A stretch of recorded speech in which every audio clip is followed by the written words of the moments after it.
Hello. How's everybody doing? So today I want to do a fun video that may or may not be scientifically grounded, but in the age of AI and competition that is exceedingly scrutinizing in academics, the question that I get asked is, how do I increase my intelligence, right? If you don't punch above a 98% of the normal distribution, meaning if you're not at the top two people out of 100 in a population, the odds are low that in the age of AI, you will fall behind in the intelligence game and become one of those useless people that a lot of people say. So how do you circumvent that, right? One of the main things you can do is, not scientifically grounded, but let's lay the foundation for the science. One of the main things you can do is you can increase your head size. If, let's say, the average brain is 2 baseballs. If you have 3 baseballs for your brain, then the extra baseball will allow you to do things on top of all the things that the regular people are doing, and allows you to do extra things like neutralize something like depression. Let's say you have tendency to get depressed genetically. If you have the extra brain space, your brain will use the extra capacity to neutralize the depression. Your brain will neutralize anxiety. Your brain will give you better thoughts. Your brain will be an easier medium to study, right? So how do you increase your brain size? None of this is scientifically grounded. This is something that I personally did. So basically, let's give the premise. I was born with a big head, right? But I am Indian. My dad is 5 feet. My dad is 5 feet 6, 5 feet 7. I think he's 5 feet 6. My mom is 5 feet 4. We're Indian. We've been Indian for as far as history goes. So we are typically small people, but if you take a look at my head, even with the microcephaly, this is a size 8 hat. 8. So if I put that on, right, it's a little bit, it looks a little bit off because my head is like that. So it's tight vertically. Hold on. It's tight vertically like that, but here it's a little bit relaxed, right? So let's put that on like that and I'll show you. Right? So that is a size 8 hat. And size 8 hats are worn by, let's say, like Shaq or Zion Williamson or someone like that. So how do you get it? Let's confirm it just so for the sake of the video, just so because I'm passionate about it. This is a tape, and let's measure the circumference of the hat size. It stops over there, right? It's there. Let's stop, and let's take it out. Let's see where it's at. It's 61. You can see where my fingernail is. It's 61. So I am a size 8 hat. Further to just the biological measurements, I'm a high distinction holder from University of Toronto. Rank 1 holder from engineering from another university. I'm the recipient of 3 scholarships. 1 for academic improvement, 1 for academic rigor, 1 for being top of my class in engineering. What else have I done? I'm a Dean's student in all years of my study. I've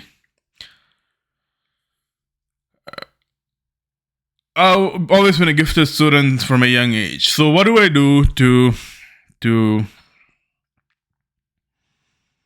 make my brain work at this level, right? So there are several things. I was born with a big brain, but I did several things to make it even better from a young age because I like improving upon things that are already good. That is the Japanese philosophy of Kaizen, right? I think it's Kaizen, but I will look a bit further. If it's good, we work on it to improve it. So here's some things that I did. So let's start with the heavy hitter first. I always have a monologue going on in my head. Now, some people say some people have a monologue, some people don't have a monologue. To me, what I find is that it is something that you create. So I try to keep a conversation going inside my head that is double-sided. So if I am thinking about something, I think about it in multiple perspectives. I think one thought and I ask a side perspective in my head to give me the opposite or the sideways of that point of thought, so that we can go deep into this point of view.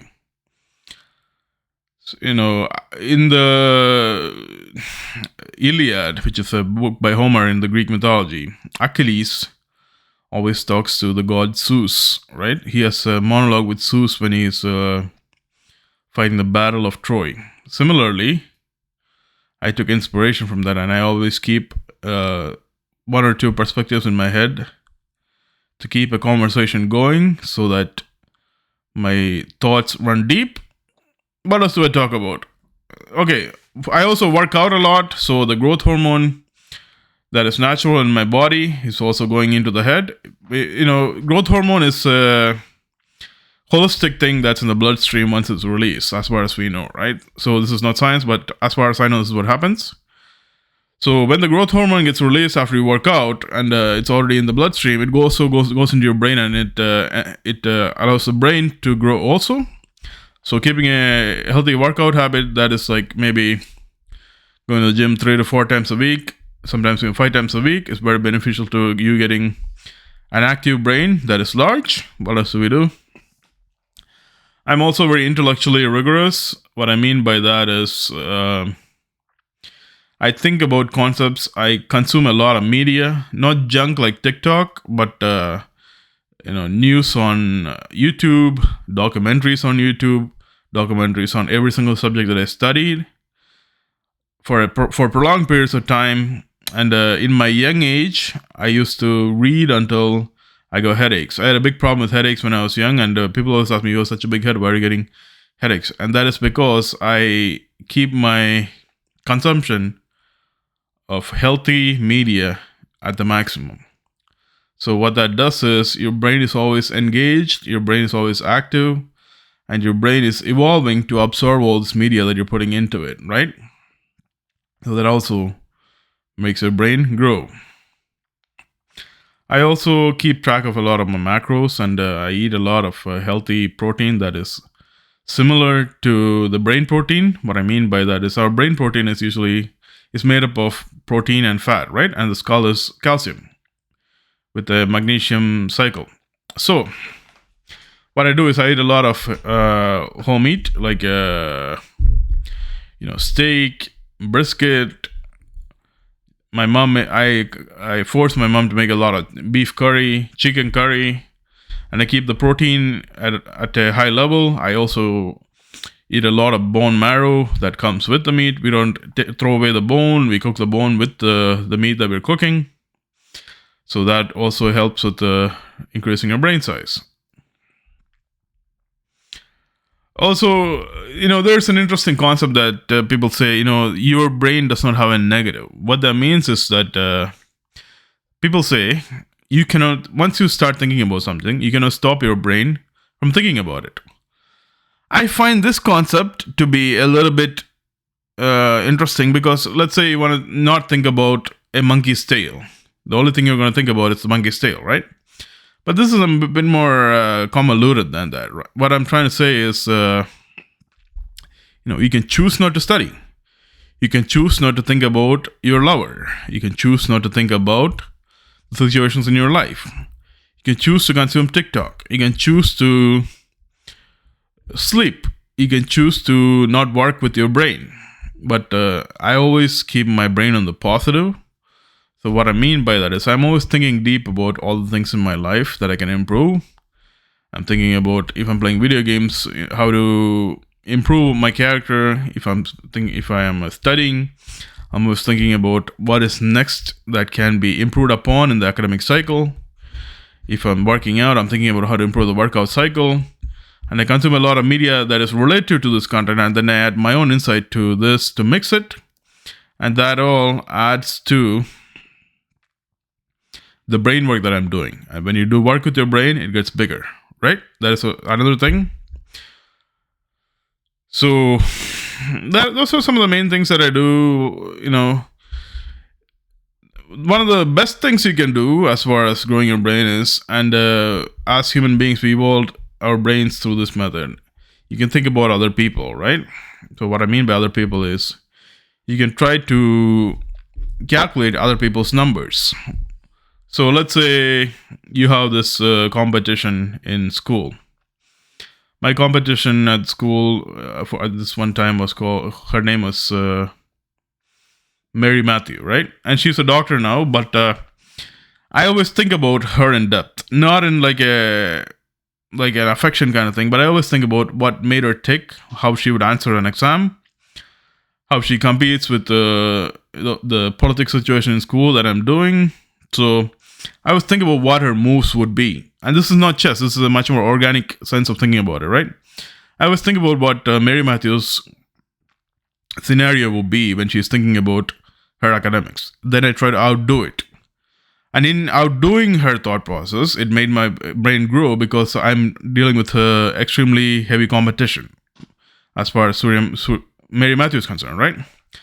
How do I put it further? So as per the theory of evolution, what happened is we grew our brain because our ancestors looked at their children and learned from their children, like how to raise through raising our children and to observing our children. Our ancestors improved their brain capacity by observation.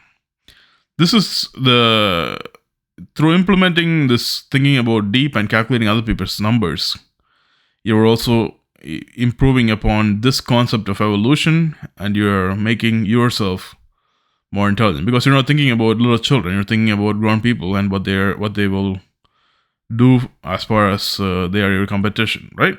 Okay.